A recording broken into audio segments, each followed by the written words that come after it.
That's a nice barrel you got there. Bonjour everyone, Pantoufleee here today for kind of an interesting tactic video. I'm gonna tell you how important it is for you to take a look at the map through 3 different examples in which we're gonna analyze the map totally differently. And I thought it could be a good idea for a video simply because I feel like a lot of players in this game don't really care about that minimap. But this is the most important tool you have in your hands if you want to increase your statistics and if you want to learn how to win easily. So let's not lose too much time and jump directly into it with the first replay in which we are playing a light tank. Of course, when you are... Wait, why is it not launching? It is, sorry, never mind. When you're playing with a light tank, guys, something that is extremely for you to understand is that you don't have any armor. Therefore, if you play it the right way, you want to play it sneaky.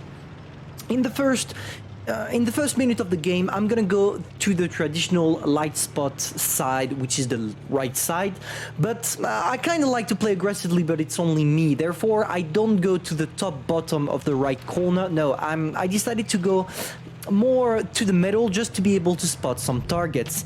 And already, guys, we're gonna take a look at what's gonna happen. We shot the Smasher, right? We shot the Smasher and the Ice 3 defender is getting spotted. If you take a look at the minimap right now, you see that on the map we have 4 tanks that are spotted. At this rate, we can already assume that the whole enemy team decided to go on the right side, and therefore it gives us a free corridor from the left. That's what you get from analyzing the map. And look at what I'm gonna do right now. As you can see, I'm not wasting time. I just took a look at my minimap and I'm already heading my way to the left side. Why am I doing that? Simply because when you're playing with a light tank, and especially when you analyze the map, you gotta analyze it through the scope of the class of tank you are playing. For example, here, if I was a heavy tank, I would stay on the right side simply because I would hold the flank for the rest of my team. If I was a tank destroyer, I would try to camp on the right side as well in the bush. But as a light tank, I want to surprise my opponents, and to do that, the best way is probably playing it sneaky and going to the corridor where there is nobody in order for you to circle. That's exactly what we do, and as you can see, it worked because there is the T28 prototype that is spotted, there is the T71 in the back, and the Ice 3 defender. At that rate, the whole enemy team has been spotted, so there is no new tanks we could be scared of if you take a look at the minimap. Look at this, we have oh yeah, fuck, I need to wait, I'm gonna, yeah, 4 tanks here, 3 tanks here, total 7. The whole enemy team is spotted, which leads me to my second point in this video. Something that is extremely important for you to understand is that you need to remember the last position of all your opponents once they are all spotted. For the moment here, if we take once more a look at the map, we have 4 tanks to the middle. No, 3 tanks on the middle, 1 versus 1 fight, which is the Ice 3 defender, but he's gonna die, and 2 on the other side. It allows you to know where you have the advantage, and as you have a lot of mobility with your light tank, it will allow you to relocate and to go on the side where you are needed. Because even if you don't have armor, I want to remind you that light tanks have great DPM, but moreover, they also have the mobility to be able to relocate quite fast in order for you to help your team. So for the moment, I don't really need to relocate. I'm finishing off some targets, killing the T28 prototype, killing the 3090, and now there is the T71 coming on the RHM. I could have played it selfish by going away from the RHM and trying to circle to the top left to get the Smasher, but no, I decided to help my RHM because we never know. Even if for the moment we are winning, I still have a lot of 8 points, and 8 points are made to be expendable. Therefore, you have to take some shots once the time has come. And this was my turn for the RHM because it allowed him to simply snap away that T71. Now we're gonna focus on the Smasher. There we go for a shot. Unfortunately, we bounced, but it's not a problem. At that rate, guys, we analyzed the map correctly, and as we did it correctly, we ended up winning the game. Of course, there are multiple other factors to take into consideration: the overall stats of the enemy team, the tactic, etc., etc. But trust me, as I played this game a lot, I nearly have 35,000 battle, and I'm close to 70% win rate. Because I know how to analyze the map and how to relocate, whereas nearly every single player I encounter in this game doesn't know about that. So there we go. It allowed us to get some juicy damage. We are just gonna kill the tiger, and we're gonna end up the game doing first class, if I remember correctly. We don't really care about what's happening right now. We killed the tiger. We go back to the victory panel, and as you can see, first class and patrol duty. We spotted everything, so we did our light job. We did our damage by having the right state of mind, by going on the left to avoid them. Plus, we helped the RHM in bonus. As you can see, we read the map, and therefore we had a win and a good game. Let's go for the second example now. For the second example, we are playing the Foch 155. And just real quick, before the battle begins, as you can see, I'm going on the right side of the map. Why am I doing that? The right side of the map is the medium side. At least on this map. It's not the case for every single map in this game. But I'm going on the right side simply because when you take a look at what we have and what they have more tank destroyers and mediums than heavy tanks. So if we take a look at probabilities, they have a lot more probabilities that they will go on the open session where Grill and Foch can hide themselves by camping, and the T22 medium, T92E1, etc. can work in the open. So there are more chances that they will play on this side. It's only statistics. It's not necessarily the case, and you're going to see it in this game. But that's why I go on the right side. Now, why am I showing you that replay? This one is extremely important because it will show you when to push and how to push. First thing first, already, guys. If you take a look at the map, you see that there is one heavy tank in the map, of course, but in the town. And we have the two mediums, or mediums and light tank, I should say, on the right side. What does it imply? It implies that maybe all the forces of heavy tanks decided to go in the town, and therefore their Sheridan and T22 medium are alone, therefore exposed. And as you can see, us, because you can take a look at the enemies, but you also have to take a look at what your allies are doing. And it seems like all our allies, beside that guy right there, are going on the right side, which means if the Sheridan and the T22 medium are alone, we have the advantage, and therefore it would be the best to push. We're going to see what happens, guys. We're going to see what happens. I'm going to go straight in. I'm going to try to go on the Sheridan and the T22 medium. That's a problem I have. I like to play aggressively, even if I don't have the informations for every single tank in this game. We take once more a look at the map, and now it's confirmed. When you take a look, they have their main forces concentrated into the town, which makes me feel like the Sheridan and the T22 medium are alone. And you're going to understand why I say that pretty soon after I shot a couple of shells at the T22 medium and the Sheridan.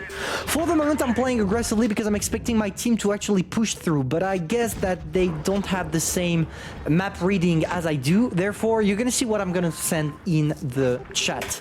Why don't you push Sherry? And same, Diori says med push. Why? Because now we have the information. We know they are alone. We gotta push. We have the advantage, and if we push, we're gonna take two of their guys down after coming back to their main forces. Therefore, we're gonna weakness them even before encountering the main forces of our enemies.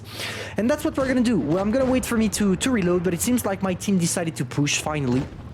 And they take care of the Sheridan. I'm here to still kill, of course. That's the French touch. And now we push on the T22 medium. I'm going first. I don't care even if I take a couple of shots because we need to kill them as soon as possible.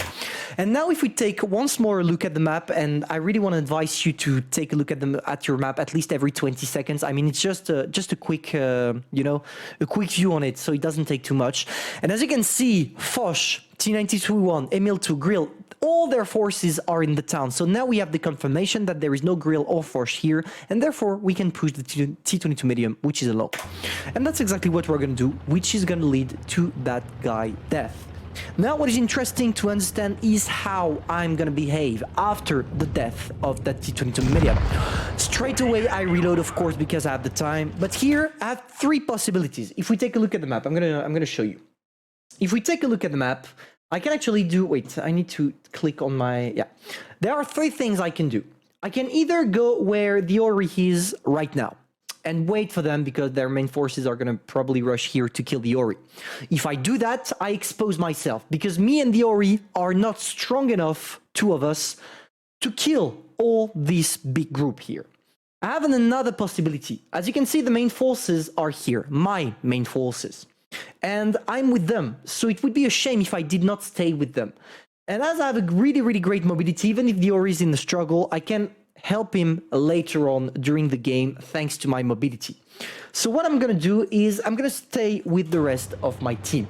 I'm going to stay with the rest of them, but in a different way than what you expect. As you can see, my team decided to go through the middle. They're trying to get to them as soon as possible. I'm not going to try the same tactic simply because as I'm a tank destroyer, I don't want to rush through, and I don't know, I want to avoid bad surprises, you know. You never know if something is trying to come back or camping or things like that. For the moment, it seems like they're rushing the Ori, if we take a look at the map, which allows me to simply push through. And that's exactly what we're doing right now, boys. We're pushing through, and it seems like my cursor is locked in the sky. Yeah, I guess replays are not optimized yet, but it's not a problem. We don't care. And there we go. We circled them properly, and yes, we fell onto an ML2, but it's not a problem. I managed to bounce a couple of shells from him. I spent all my clip. I unleashed my burst on that ML2, and now we're safe. And how is it possible that we're already safe? We're safe because we did the right thing by keeping it real, staying with the rest of our team. And it worked perfectly well because, as you can see, that Emil is dead, the grill is dead, and we finally ended up the game winning with the Foch dying in the back. There we go, that's the end of the game, and as you can see, once again, not necessarily the biggest game ever, only 3.5k damage, but still, we won. We won because we took a look at the map and we did the right thing by pushing their mediums and all before they came back to help their support forces, kind of, when I'm talking about the Sheridan and the T22 medium, which led us to the victory. Finally, boys, for the last reading map tactic replay, or call it however, whatever you want, sorry. We are playing a heavy tank. Of course, we're playing a heavy tank that has a good mobility. It's something kind of necessary to play tanks that have a good mobility if you want to have an impact on the battlefield, to be able to relocate, etc. But what is really, really interesting for this game is actually the only first 2 minutes. The rest of the game is just traditional playstyle. But the first 2 minutes, and you're gonna understand why. They are spotted, okay? When you analyze this, what do you understand? I'm gonna give you 5 seconds.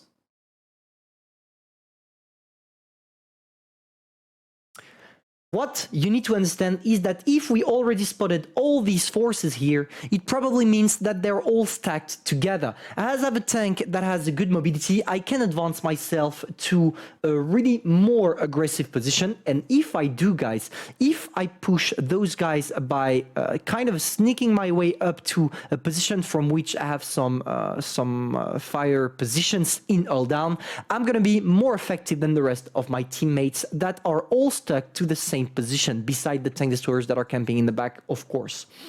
And you're gonna see what we're gonna do, okay? Just take a look at what we're gonna do, guys.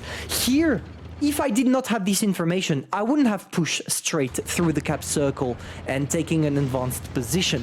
But as I have the information that their main forces are gathered to a place where they can't shoot me as I'm trying to push forward, it will help me deciding where to go. And there we go, as I told you, a place from which you have some power. If we take a look at the free camera mode real quick, don't worry, it's not going to be too long because I still need to get used to it. What did I do? My main forces, my main allies, they're all focused here. So they're all brawling frontally against my opponents. But as I'm here and as I'm completely alone here, it allows me to expose their tank destroyer that is here, and I'm probably going to be able to destroy him. There is also a T95 here, you're going to see after in the replay. And it also allows me, by taking those all-down positions, to only show the strength of my tank by hiding the lower part of the hull, which is the weak spot on the AMX, and it will also allow me to annoy them from this position right there, because from here, guys, you're gonna see, from here, I actually have some shots on the Kranwagen and the 100 that is gonna be here after. You're gonna see they are gonna both get spotted, and it allows me to really get those amazing shots, you know? And that's how you get yourself some amazing games. You gotta analyze the map to place yourself correctly, to be able to be as as annoying as possible for your opponents. Don't worry, I'm gonna do a lot of map tactics or a kind of how to analyze a good replay for you to improve your statistics, because really on that I have a lot of experience. But we gotta start somewhere, and I decided to start with the map. Now, I gave you 3 examples. Of course, I did not do a tutorial on how to read the map because it's literally impossible. It's gonna depend on a lot of factors. I'm gonna try to study them all into different kind of videos. I'm probably gonna start a new series or something like this, or maybe just put it in the explanation playlist, or I'll see. But honestly, if you want to improve, take into consideration what I told you during those 3 replays. The first one learns you how to relocate to be effective to your team. The second one taught you, when to push and when to push and where to push also. And the third one allows you that being annoying to the enemy team by exploiting their weaknesses, their strategy weaknesses, is something that will lead you to the victory. I hope you enjoyed that video, guys. If that's the case, feel free to subscribe, like and share, and I hope to see you soon for a new video. Au revoir.